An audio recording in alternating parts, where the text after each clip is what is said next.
மகளிர் தினம் எதற்காக கொண்டாடப்படுகிறது என தெரியுமா?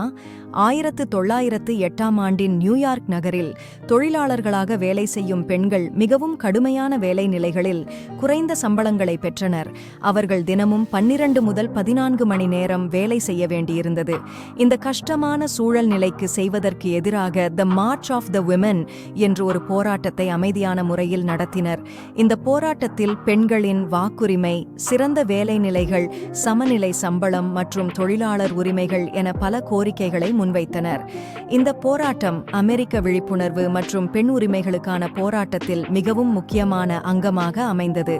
இந்த போராட்டத்துடன் அடிப்படையில் பெண்களின் சமநிலை மற்றும் அவர்களின் உரிமைகள் பற்றிய ஒரு மாறுதலை உருவாக்குவதற்கான முன்மொழிவை உருவாகி அது சட்டமாக்கப்பட்டது.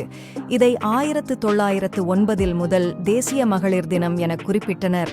இது பின்னர் பல நாடுகளில் பெண்களின் வாக்குரிமைக்கான மற்றும் தொழிலாளர் உரிமைகளுக்கான போராட்டங்களை முன்னெடுக்க இது அடிப்படையாக மாறியது. 1910 கிளாரா செட்கின் என்ற ஜெர்மனிய பெண்ணிய ஆர்வலர் மகளிர் தினத்தை சர்வதேச தினமாக கொண்டாட வேண்டும் என்று முன்மொழிந்தார். இந்த தீர்மானம் ஐநா அமைப்பின் மூலம் 1977 அமலுக்கு வந்தது. மேலும் மார்ச் 8ஆம் நாள் சர்வதேச மகளிர் தினமாக கொண்டாடப்படும் நாள் ஆக உருவாகியது. இன்று நம் வாழ்க்கை, உரிமை, சுதந்திரம் அனைத்தும் பல போராட்டங்கள், தியாகங்கள் விளைவாக கிடைத்ததை நினைவுகூர்வோம்.